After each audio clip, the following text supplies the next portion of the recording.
Hey everybody, and welcome to Thursday Thermal Takes, the show where we dub the hottest of takes over the most Thursday of subtitles. This week we'll be discussing the major highlights and lowlights, if that's actually a valid word, of the One Piece anime. More specifically, the original Japanese adaptation by Toei Animation and the Funimation-made dubbing of the anime. We don't discuss the 4Kids dub here, though, because it belongs right in the trash can of history and probably deserves to be eliminated in Garbage Day style for all of time. There will be no major spoilers in this video except the fact that these characters I will be discussing have substantial focus in the story, but don't pay too much attention to that if you don't really know that well. Just hear the actors that I'm talking about and maybe recognize some of them from other things. Kind of a background on this sort of chain of events. Toei's sub of the series, or rather the Japanese adaptation with subs coming out in America, that started in 1999. I believe it started mid-year 1999, making the series almost 24 years old. That's quite a bit to think about. 24 years of animation. Of course, the 2004 to 2007, we had a period of time where we don't talk about in the West. We had a certain dubbing that is kind of trash that happened in the West, and from 2007 on, the company that does pretty much all the dubs in America, Funimation, they picked it up. They went back through the first two seasons after they did the dubbing for Skypiea, which is season 3, and then they were able to dub the fourth saga and fourth season onward and so on and so forth. With a little bit of break in the middle, though, unfortunately. I do remember back when I first started watching, in 2012, they had just started dubbing Season 4. So that was kind of I guess that was 10 years ago. Goodness. But unlike the 4Kids animation, the 4Kids adaptation, the Funimation localization did not remove any key episodes of the series, or really even change much other than slight dialogue translation and kind of small alterations in that type of stuff. Really, it has more to do with euphemisms and things like that. Pretty loyal and did some pretty good stuff for the series. The Funimation dub, of course, I would say is among the better dubs in the West. To really understand how good the dub is, you have to go through some of these characters and the differences between them. In that, you'll also see that the sub might actually be better.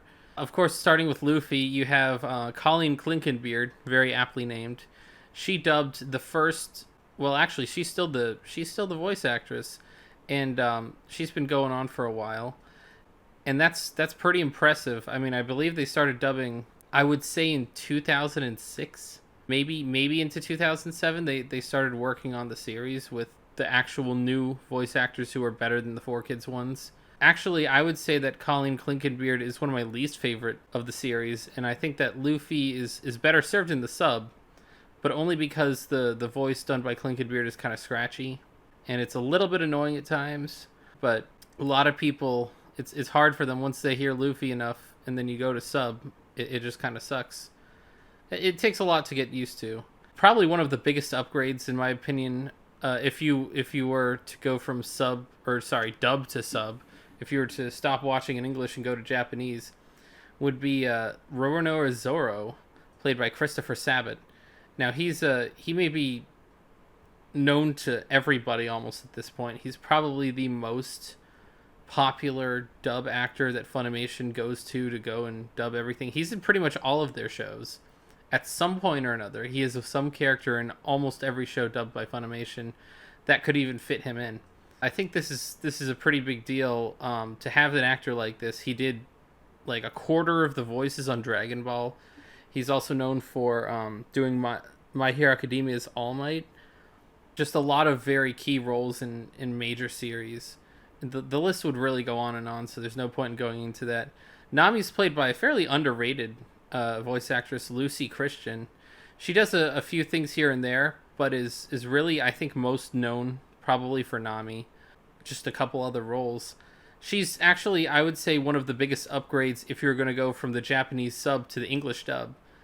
And I think her, especially the way she interacts with the rest of the crew, there's excellent Just excellent lines and all of these things in there.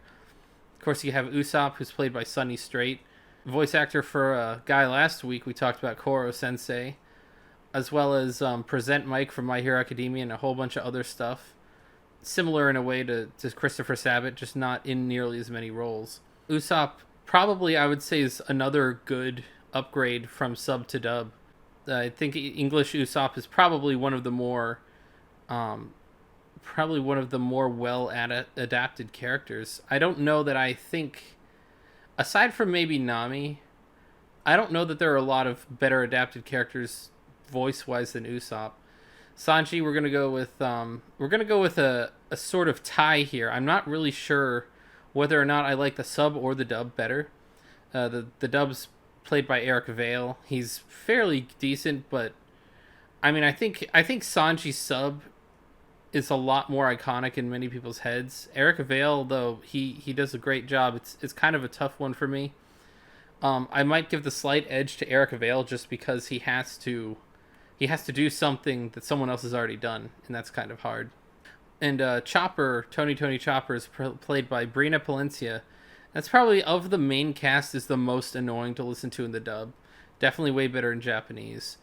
And so that's like the first 6 Straw Hats and all of their voice actors, and they all do even Brina Palencia does a pretty decent job at trying to convey what these characters are trying to convey, and trying to I guess, for the lack of a better word, just sort of give voice to all of these characters in English. Just how the voice actors and actresses are giving it to them in Japanese, but I don't think it's, if you were to compare one for one, definitely have better with the Japanese. I would say Luffy's better in Japanese, Zoro's better in Japanese, Sanji's maybe a tie, and Chopper's better in Japanese. But then there's a lot of other characters who I think the dubs are pretty good, but for the most part would take the Japanese over. So there's actually some other pretty notable voice actors in the dub too.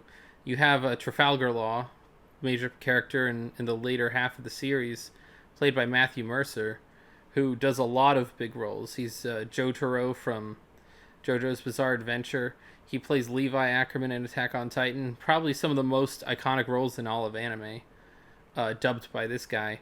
You have Nico Robin, who's played by Stephanie Young. Pretty good. She's not nearly as high on the list as some of these people in terms of notoriety, but excellent dubbing. I would say that she probably is a kind of a Sanji situation. I would say that she's probably about as good. And with Trafalgar Law, I like the sub better, but it's very hard to really beat Trafalgar Law's sub actor, who actually does a lot of the same roles that Matthew Mercer dubs. So it's kind of interesting to see that. Frankie is played by Patrick Seitz. Brooke is played by Ian Sinclair. These are two very big voice actors in the industry. They've been around forever. They've been doing tons of voice acting. Another one that I think is actually like not as significant in One Piece itself on the large scale, but just probably one of the best adaptation wise, one of the best English sub, or rather English dub actors versus the Japanese sub, would be Anaru, played by J. Michael Tatum. Sorry. J. Michael Tatum is kind of an interesting one because he plays multiple characters in the series, but he does a very good job with all of them. Very interesting, deep voice. You have Sabo, who's played by Johnny Young Bosch, he was originally played by Vic Mignogna, who very notably did the We Are original One Piece theme in English, and I believe the third intro as well. Vic Mignogna was an amazing voice actor, known for roles all over, like Broly from Dragon Ball. He's known for playing the protagonist of Full Metal Alchemist Brotherhood. I believe he also played in Full Metal Alchemist, the original, before they redid it for Brotherhood. He's just done so many roles in anime, just like some of the other people listed here. It's just kind of it was astonishing to see that Funimation was able to just cast him aside so easily based on what were considered allegations at the time. This is the real thermal take. I don't know that I'd consider him to really have been fairly treated by Funimation just because of the word of 2 other people against his, and it just kind of sucks. Although Johnny Young Bosch is definitely one of the most iconic again, you sort of have like a fantasy football league of all these iconic voice actors for dubbing. You have Ichigo Kurosaki, who's done by Johnny Young Bosch. You have Lelouch Lamperouge. But anyway, Johnny Young Bosch played so many roles. He's in JoJo's. He's in Devil May Cry. He's in so many great things and does a lot of excellent stuff. So at the very least, if Vic got thrown away for Sabo, then at least Johnny took over. And then you have Tashigi, who is played by well, we won't. I don't really want to get into that. Maybe based on the last actor. Maybe don't want to get into that. My overall take on both series is that the subs are quite tremendously better. And this is really an anime kind of as a whole. You have the subs that are way better than dubs. Just on a very large scale. Pretty much all of the anime also have the distinct disadvantage of being dubbed after they're subbed and after a ton of people have already watched and listened to the voices and everything. I would say that the subs are just generally better on the whole, but even so, One Piece's dub far exceeds the quality of most of the other dubs that I've ever watched. I mean, I would say it at least is in the top 10, if not the top 5 for just dubs that I've seen. Probably the best, if not one of the best, of Funimation. I think Viz Media probably dubs a little bit better, but Funimation, definitely great at doing the dubs, but not good enough to really compete with a lot of the subs. I think that the subs are better overall if you really look at the lines where they have really bold, boisterous, actiony kind of fight scene lines or moves that they use. Those are all way better to listen to in sub than dubbed once you're used to it. Dubbed is just pretty good for if you can't do subs or you don't want to do subs, you don't want to read that fast, you don't want to have to watch your anime and then only spend the majority of your time looking at that small line in the corner. Not really in the corner, kind of at the bottom of the screen, just reading all the subtitles. But if you have if you have reading speed and can focus on both, definitely worth it for doing subs. What do you think of my thoughts on the sub and dub, though? I would say my thoughts are just thermal, incredibly thermal. But are these thermal thoughts just trash like the 4Kids dub? Let me know by commenting, liking, and disliking. And if you want to see more of these videos or other anime-related stuff, please be sure to subscribe. And definitely ring the bell for notifications so you know when I upload.